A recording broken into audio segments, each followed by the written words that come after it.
तो menstrual cycle के second lecture में हम फिर से स्टार्ट कर रहे हैं, तो जिसमें हम लोग ओवरी के अंदर इवेंट होती हैं follicular phase, number 2 ovulatory phase, number 3 पे ल्यूटियल फेज, और यूट्रस के अंदर भी 3 इवेंट होती हैं। फर्स्ट होती है हमारी मेंसेस, सेकंड हमारी होती है प्रोलिफरेटिव फेज, और थर्ड हमारी होती है कौन सी? थर्ड हमारी कौन सी बताओ आप लोग? तो थर्ड हमारी कौन सी होती है? आप लोग रिकॉल करो, सेक्रेटरी फेज। ठीक, कभी कभी आप भी याद कर लिया करो। तो बात आती है ये तीनों इवेंट, जब ये तीन उसकी तीन इसकी एक साथ में मिलके काम करती हैं तो ये साइकिल चलती है, जिस साइकिल का नाम होता है मेंस्ट्रुअल साइकिल। ठीक, मेंस्ट्रुअल साइकिल।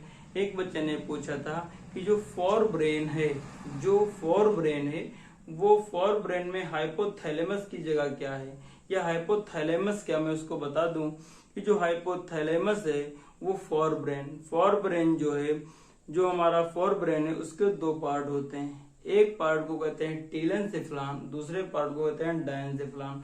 तो डायंसेफ्लॉन का भाग है या एक पार्ट है हाइपोथैलेमस।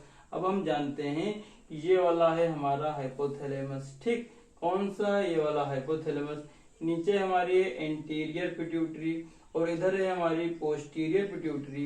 एंटीरियर पिट्यूटरी ये हाइपोथैलेमस से हमारा निकलेगा GnRH, गोनेडोट्रोपिन रिलीजिंग हार्मोन। ये हमारा हाइपोथैलेमस है। कौन सा है? हाइपोथैलेमस। और ये हमारी है पिट्यूटरी, ठीक, पिट्यूटरी ग्लैंड।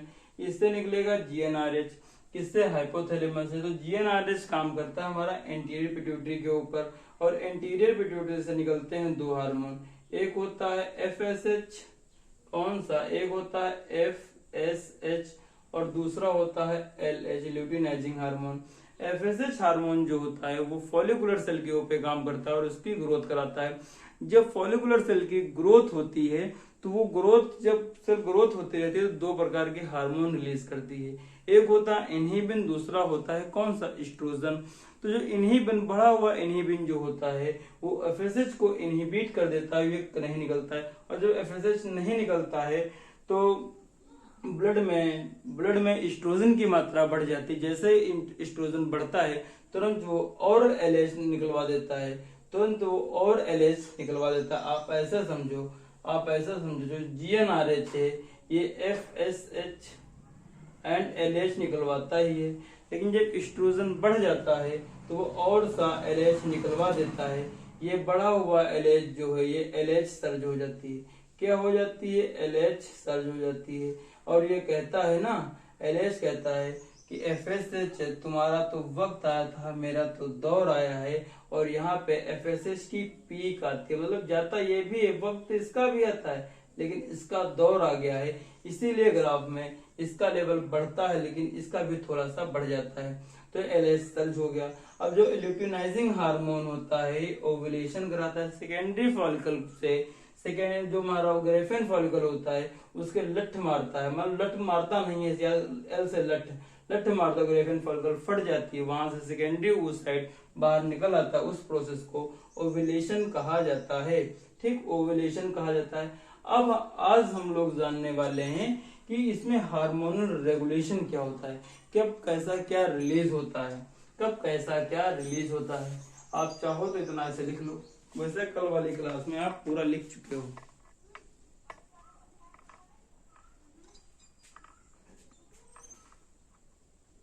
ठीक, अब आप आगे ऐसे कंटिन्यू कर रहे हैं, आप हमारे साथ में बनाओगे। अब हम ओवरी और यूट्रस को एक साथ पढ़ाएंगे। ये वाला है हमारा यूट्रस, आप ऐसे बना लो जैसे हम बना रहे हैं। ये वाला है हमारा यूट्रस, और यूट्रस से हमारी जुड़ी हुई है क्या? ओवरी। ये वाला है हमारा, हम आधी बनाएंगे यूट्रस, चलो पूरा बना देते हैं, तुम भी क्या याद करोगे। ठीक, ये वाला हो गया,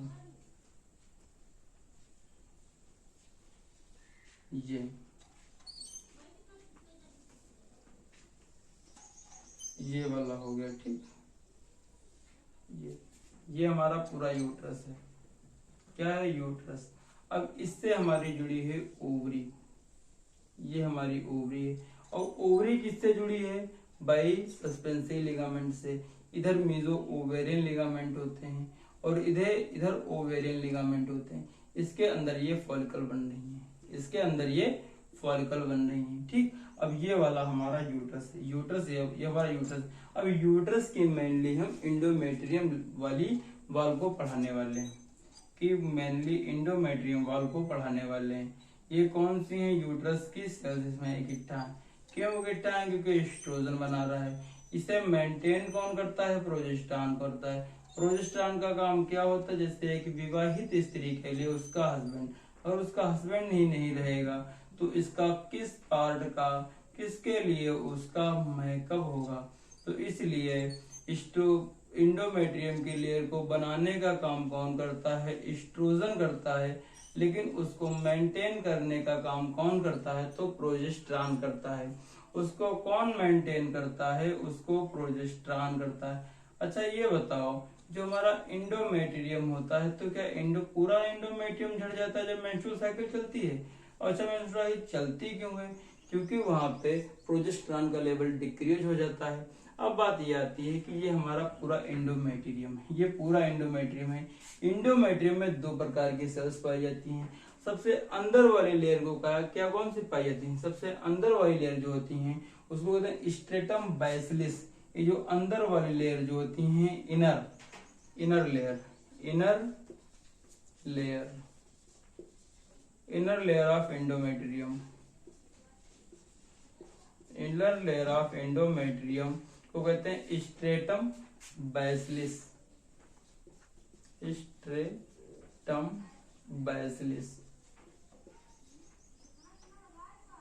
स्ट्रेटम बैसिलिस। ठीक, अब ये जो आउटर वाली होती हैं इनको कहते हैं स्ट्रेटम फंसलिस, स्ट्रेटम फंसलिस, FUNCTIONALIS। ठीक, इसे कहते हैं स्ट्रेटम फंसलिस।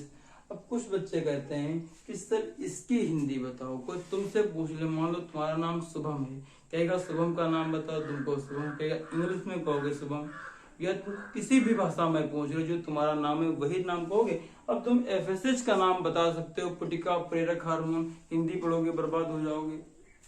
इसलिए जो पढ़ा रहे हैं आपके अच्छे के लिए ही पढ़ा रहे हैं। ठीक, आप इतना पहले बनाओ, ये वाला हो गया। अब ये बताओ कि जब यहाँ पे इसमें FSH काम करेगा, एस्ट्रोजन निकलेगा।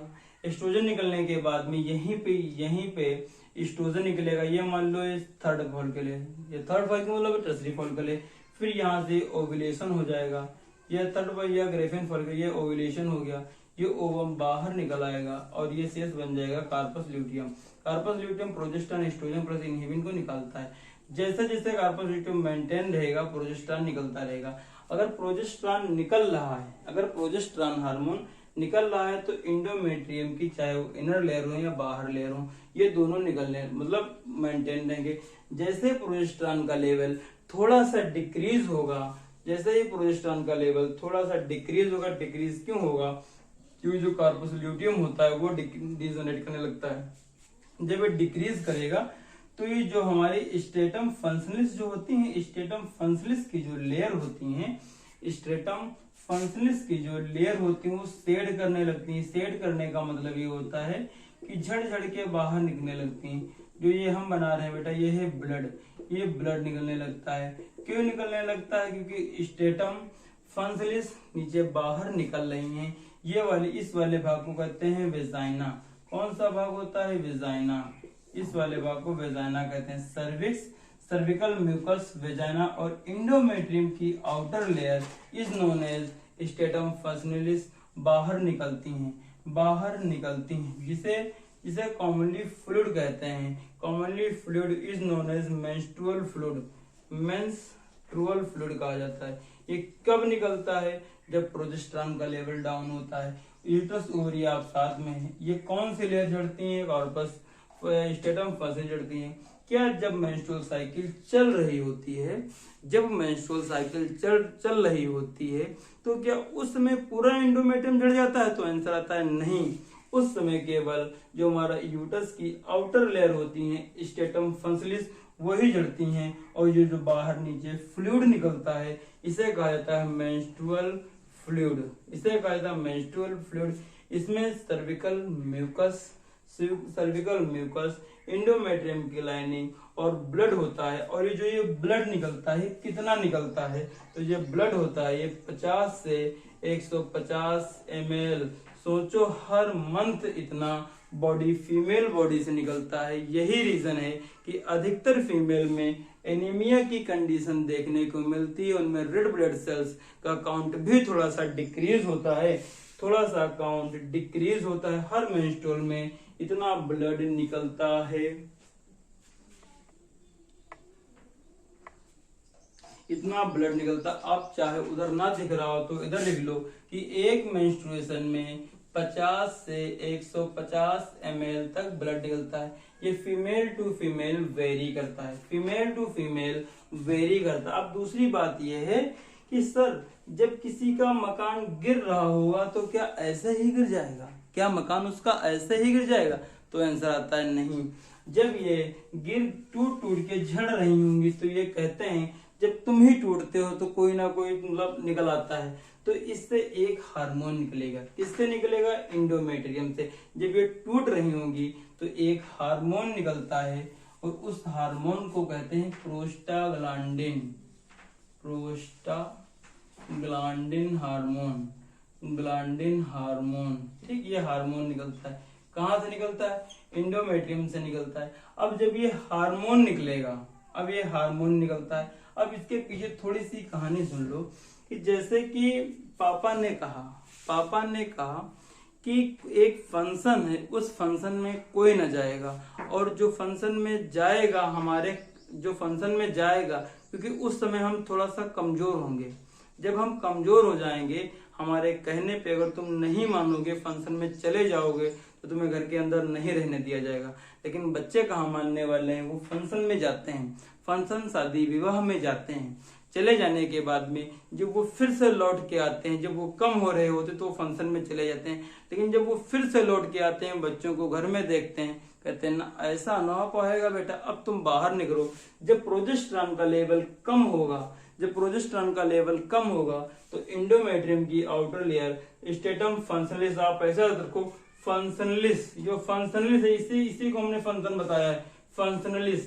ये जो फंक्शन है, ये बच्चे चले जाएंगे मेहमानी शादी में, जब वो वापस लो, जब एस्ट्रोजन का लेवल जब फिर से बढ़ेगा तो ये जब लेवल घटता है तो ये बाहर शादी में चले जाते हैं। लेकिन जब वो बढ़ने लगता है तो इसको रुकने ही नहीं देता है, तो वो उसको रुकने ही नहीं देता। तो स्टेटम फंक्शनलिस ये शरीर झड़ रही होती है, तो ये झड़ती हैं तो ये भी कहते हैं यार हम जा गए थे शादी में, लेकिन हो सकता है जब ये टूटने लगते हैं कहते हैं चच्चा को बुला लें, हो सकता है वो हमारी थोड़ी सी हेल्प कर दें। लेकिन वो क्या कहते हैं, वो इन्हीं से एक हार्मोन निकलता है जिसको कहते हैं प्रोस्टाग्लैंडिन हार्मोन। और जो प्रोस्टाग्लैंडिन हार्मोन ये होता है, ये भी आता है। अब इनके पापा भी वही सब लोग होते हैं। ये कहता है यार तुम लोग शादी में कहते हैं हाँ चाचा हमें बचा लो। वो कहता है देखो भैया तुम शादी में गए थे, तुम सारे रूल तोड़ के आए हो, मैं कुछ नहीं कर सकता। और एक दो जो स्टेटम फंसलिस बची होती हैं, यूट्रस में इतना क्रैम्प आते हैं, इतना यूट्रस से सुगड़ता है, इतने क्रैम्प आते हैं, जो भी बचे होते हैं वो बाहर निकल जाते हैं। वो जानते हैं कि अगर बिगड़ी औलादें या स्टेटम फंसलिस रहेंगी तो ये कुछ भी और डिजीज कर सकती हैं, कुछ में एबनॉर्मेलिटी आ जाती है। जितनी स्टेटम फंसलिस होती हैं इसको सबको बाहर निकाल दिया जाता है। क्यों निकाल दिया जाता है? क्योंकि कोई नहीं चाहता है कि खराब बच्चा मेरे पास रहे। कौन निकलवाता है? तो प्रोस्टाग्लैंडिन हार्मोन निकलवा देता है, ये बाहर निकलवा देगा, ये इसको बाहर निकलवा देता है, इसको बाहर निकलवा देता है, स्टेटम फंसलिस को बाहर निकलवा देता है। ये बहुत खुश थे कि यार अब ये जो हमारा प्रोस्टाग्लैंडिन ये बढ़ गए आ गए तो हमको बचा लेंगे, लेकिन इसमें तो पूरे क्रैम्प आने लगते हैं। इसीलिए कहा जाता है कि जो मेंस्ट्रुअल साइकिल होती है उसमें यूट्रस में क्रैम्प होती है। क्रैम्प होने का रीजन यही है कि स्टेटम फंसलिस ना बचे। अगर ये बचेंगी तो यूट्रस में एबनॉर्मेलिटी आ सकती है, आप इतना सा कॉपी करो।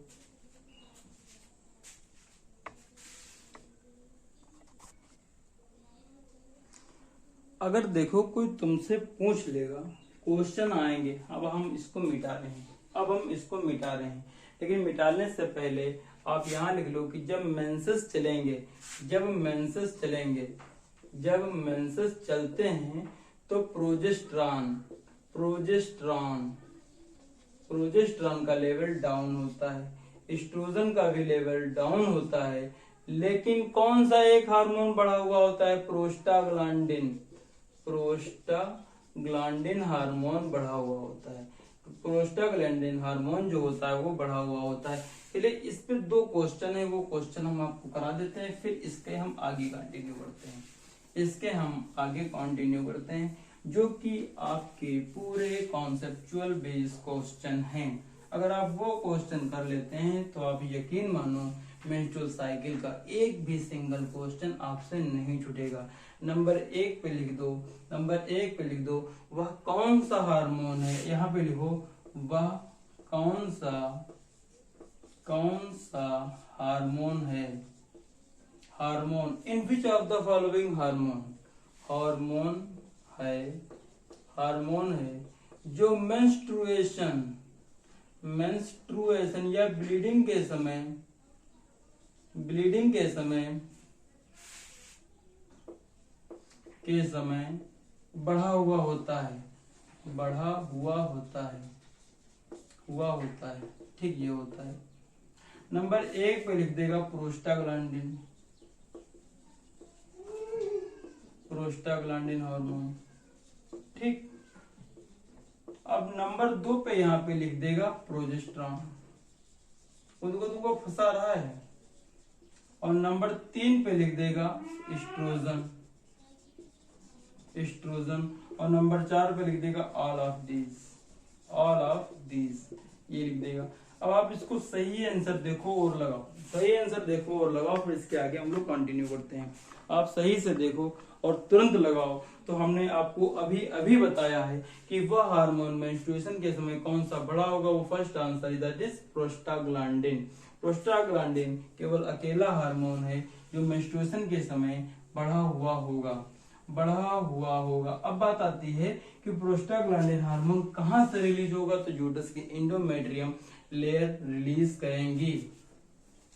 अब आप एक दूसरा क्वेश्चन यह कर लो जो कि नीट के लेवल का क्वेश्चन, नीट में आजकल कॉन्सेप्चुअल क्वेश्चन आ रहे हैं। इसका एक क्वेश्चन ये होता है कि इनमें से कौन सी साइकिल इन विच ऑफ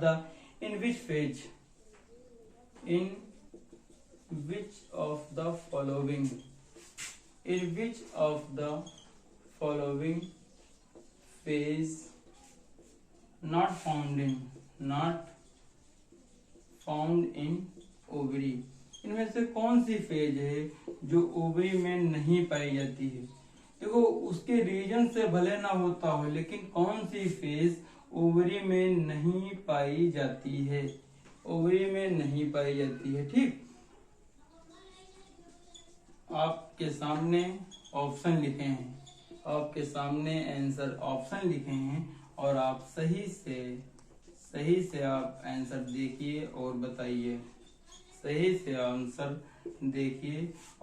इनमें से कौन सी फेज है जो कि ओवरी में नहीं पाई जाती। अब ये आपके कॉन्सेप्चुअल क्वेश्चन चल रहे हैं। अगर आप ये क्वेश्चन बना पा रहे हैं तो सीधी सी बात है, आपका नीट लेवल का कोई क्वेश्चन नहीं रुकेगा। तो answer that is bleeding phase या मेंसेस, ये कहाँ होते हैं? ये हमारे यूट्रस में एंडोमेट्रियम में लेयर होती हैं, लेयर झड़ती हैं तो ये ब्लीडिंग वहां से होती है। ये ओवरी में पूछा, रीजन भले ही वो अलग है क्योंकि प्रोजेस्टेरॉन लेवल ओवरी में, इनमें से आपका ये पूछ लेगा, एक क्वेश्चन कर लो, बस एक आखिरी क्वेश्चन कर लो।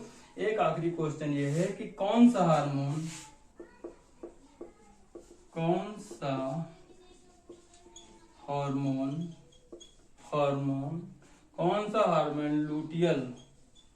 लूटियल फेज में नहीं पाया जाता है। कौन सा हार्मोन लूटियल फेज में बहुत कम या ना के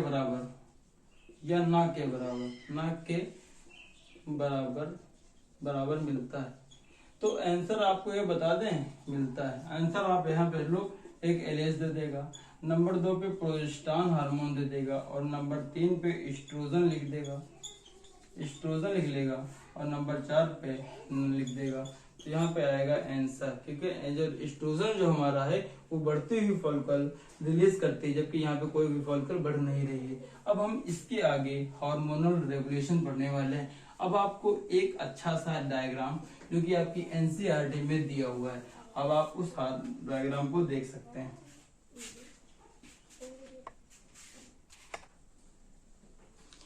तो देखो, आप पिछला पूरा समझ चुके होंगे। अब हम hormonal regulation in menstrual cycle में पढ़ लेते हैं कि कौन कौन से हार्मोन मेंस्ट्रुअल साइकिल में रेगुलेट करते हैं। तो सबसे पहले आप इधर जानो, किधर जानोगे? इधर बोर्ड की तरफ, बहुत आसानी से देखना, बहुत आसानी से आप बोर्ड की तरफ देखो। पिट्यूटरी हार्मोन कौन कौन से होते हैं? तो एफएसएच, एलएच, ये केवल पिट्यूटरी हार्मोन है, मतलब और भी हैं लेकिन इस साइकिल में यही है। तो सबसे पहले यहाँ पर देखो, हम ओवरी की इवेंट पढ़ने वाले हैं। ये हमारी प्राइमोर्डियल फॉलिकल है, प्राइमोर्डियल फॉलिकल सेकेंडरी फॉलिकल में बदलेगी, सेकेंडरी फॉलिकल के बाद में सेकेंडरी टर्सरी में बदलेगी। ये हमारी यहाँ पे मैच्योर फॉलिकल है। ये जो हमारी फॉलिकल है डेवलप हो रही है, डेवलप होंगी तो ये एक हार्मोन निकालेंगी। कौन सा हार्मोन निकालेंगे? Estrogen hormone. तो देखो, जब ये बड़ी हो रही हैं तो यहाँ पे थोड़ा थोड़ा बढ़ रहा है, लेकिन जब ये मेच्योर हो गई तो ये एकदम से बहुत बढ़ गया। जो टर्सरी फॉलिकल होगी, टर्सरी फॉलिकल होगी, जो टर्सरी फॉलिकल होगी, वहां तक हमारा एस्ट्रोजन भारी मात्रा में निकलता है। फिर इसमें आएगा एलएच, ल्यूटिनाइजिंग हार्मोन। अब आप यहाँ पे देख लो, यहाँ पे देख लो, कहाँ पर देखोगे कि एकदम से जब ओव्यूलेशन हुआ है, एकदम से ये हमारा एलएच बढ़ गया है। क्यों बढ़ गया है? क्योंकि यहाँ पे ओव्यूलेशन हुआ है, इसलिए। ओव्यूलेशन कौन कराएगा?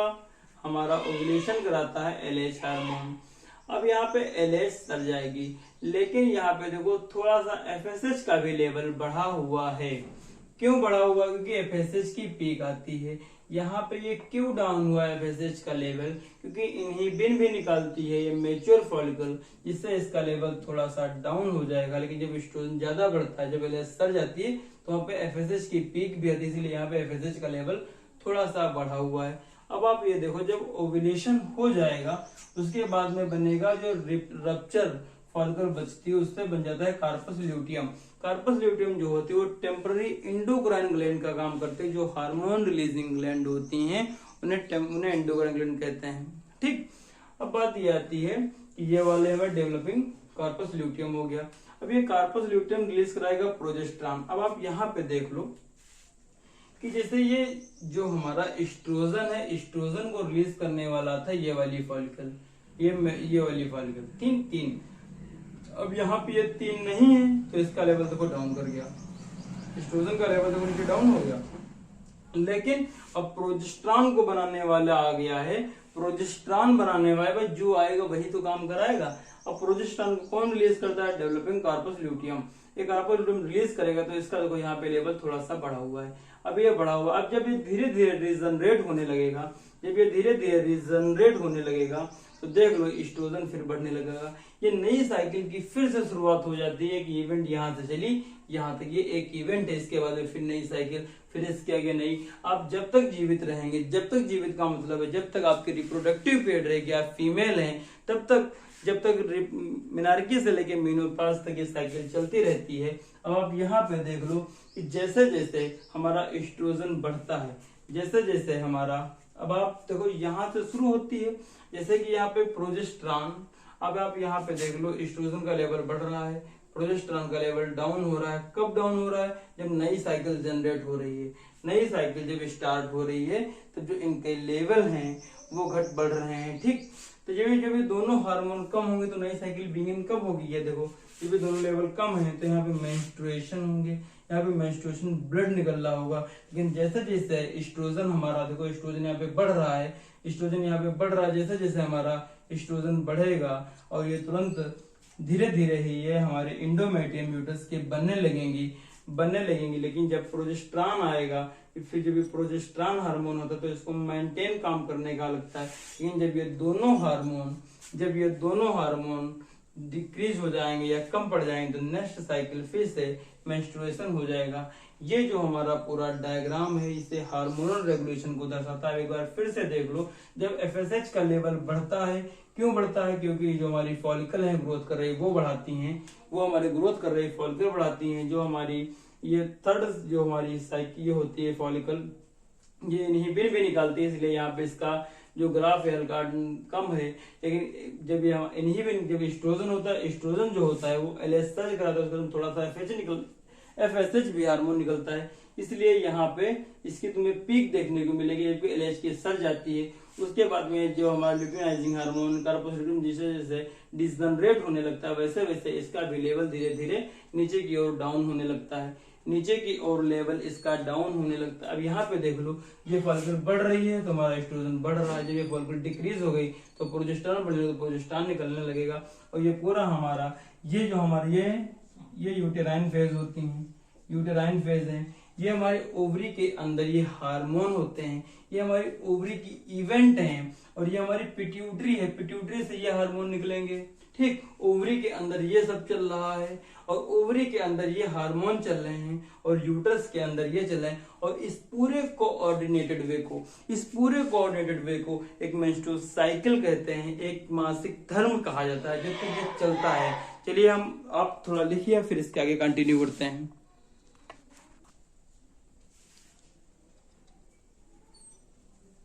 तो अब आप इतना जान चुके हैं कैसे साइकिल चलती है, लेकिन भाई वेजाइनल जो फ्लूइड निकलता है तो आप ऐसे समझ लो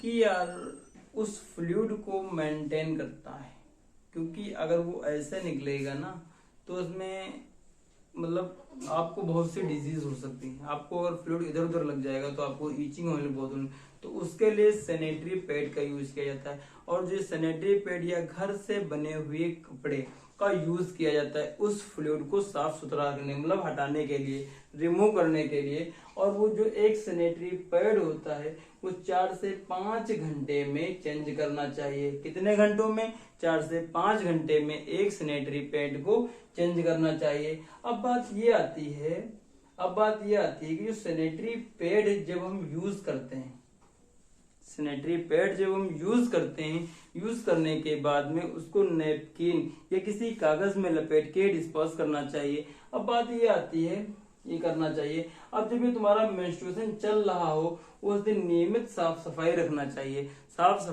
चाहिए, प्रतिदिन स्नान करना चाहिए। अब यार जब आप मेडिकल स्टोर के ऊपर जाते हैं और सैनिटरी पैड मांगते हैं तो वो झिल्ली में दरअसल में रख के देता है। और जिस दिन ये धारणाएं भारत से खत्म हो गई कि वो खुले में बेचने लगे, आप समझ जाना कि अब हमारे देश का विकास हो चुका है। लेकिन इन्हीं पैड वगैरह चीजों को देख के लोग सीटी मारते हैं और ये वही लोग होते हैं जिनकी खुद की माँ बहन नहीं होती हैं या उन्हें ये लोग रिस्पेक्ट नहीं करते हैं। अब बात ये आती है, कौन सी बात आती है कि जब नेचर ने ही ये सब बनाया है, मेंस्ट्रुएशन नई लाइफ का देना, फिर भी कहते हैं भगवान या मतलब कहीं भी किसी भी अच्छे गुड प्लेस पे जाओगे वहां पे लिखा होता है कि during menstruation female are not allowed to this place. अरे यार जब सब भगवान अल्लाह ही ने सब फीमेल में बनाया, नेचुरली बनाया है, तो फिर वहां क्यों नहीं आना जाता है? जो कि एक नई जनरेशन, अगर ये ना हो तो नई जनरेशन नहीं आएगी, जो कि फीमेल की सबसे बड़ी कैरेक्टरिस्टिक मेंस्ट्रुएशन होती है, सबसे बड़ी कैरेक्टरिस्टिक मेंस्ट्रुएशन होती है। ठीक, अब आप समझ चुके होंगे। 1 मिनट आप फिर सोचिए, फिर थोड़ा सा भी और पढ़ाना है। अब सबसे बड़ी बात ये आती है कि जब हमारा मेंस्ट्रुएशन चल रहा होता है, यानी कि जब फीमेल में मेंस्ट्रुएशन चल रहा होता है, आपने देखा होगा कि हर मंथ जिस चीज को लेके आज फीमेल हैप्पी हैं, खुश हैं, कल उसी चीज को लेके उसी इवेंट के लिए वो नाखुश हो जाएंगी। आप नहीं समझ पाओ, कहते हैं ना फीमेल के नखरे बहुत होते हैं, नखरे नहीं होते हैं क्योंकि उनकी बॉडी में every time every second hormone का फ्लक्चुएशन होता है। कभी आएगा एस्ट्रोजन बढ़ा हुआ है, कभी प्रोजेस्टेरॉन बढ़ा हुआ है, अगर ये दोनों घटे हुए हैं तो प्रोस्टाग्लैंडिन बढ़ा हुआ है।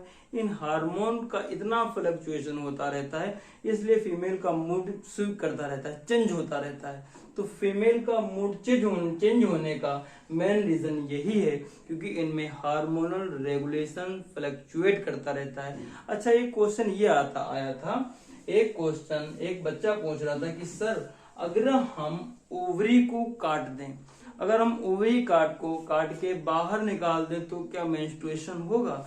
तो रीजन आता है यस होगा। लेकिन अब आपको उस केस में आपको उस केस में हार्मोन थेरेपी देनी पड़ेगी, जब आप हार्मोन थेरेपी देते रहोगे तो वहां पे मेंस्ट्रुएशन होता रहेगा, क्योंकि मेंस्ट्रुएशन में यूट्रस की लेयर जो है वो झड़ती हैं। अब दूसरा क्वेश्चन ये था कि क्या सर अगर हम यूट्रस को ही निकाल दें, हिस्टेक्टोमी कर दें, टॉमी का मतलब रिमूवल ऑफ यूट्रस, हिस्टेक्टोमी, उसको बाहर निकाल दें, तब क्या होगा मेंस्ट्रुएशन? तो आंसर आता है नहीं होगा। अब बात ये आती है कि सर जब ये मेंस्ट्रुएशन हो जाती, मतलब खत्म हो जाते हैं, मेनोपॉज की कंडीशन आ जाती है, उसके बाद में फीमेल्स की मूछें क्यों निकलने लगती हैं? तो उनमें मूछें निकलने का मेन रीजन ये है कि जो हमारा एस्ट्रोजन जो कि फेमाइन कैरेक्टर को प्रदर्शित करता है और ये प्रोजेस्टेरोन ये फेमाइन कैरेक्टर को प्रदर्शित करते हैं, ये हार्मोन इन हार्मोन बंद हो जाते हैं, ये हार्मोन फ्लक्चुएट नहीं करते। उस समय हमारी किडनी के ऊपर एक एड्रिनल ग्लैंड होती है और उससे कौन निकलता है आप आगे बताएंगे, उससे हार्मोन निकलता है जो कि एंड्रोजन हार्मोन होता है, जो कि मैस्कुलाइन माने मेल वाले कैरेक्टर प्रोड्यूस कर सकता है। इसलिए जब वो हार्मोन एंड्रोजन फीमेल में निकलने लगता है तो उनके चेहरे के ऊपर मोछें आने लगती हैं। तो ये सारी की बातें ये तब की हैं जब मेंस्ट्रुएशन खत्म हो जाएगा, मेनोपॉज की कंडीशन आ जाएगी। फीमेल का सबसे ज्यादा मूड स्विंग करने का, मूड चेंज होने का कारण यही है कि उनमें हार्मोनल रेगुलेशन फ्लक्चुएट करने लगता है। मान लो फ्लक्चुएट करने लगता है। अब सबसे रीजन ये क्या है कि अब कैसे जान जाते हैं कि अब मेंस्ट्रुएशन आने वाले हैं,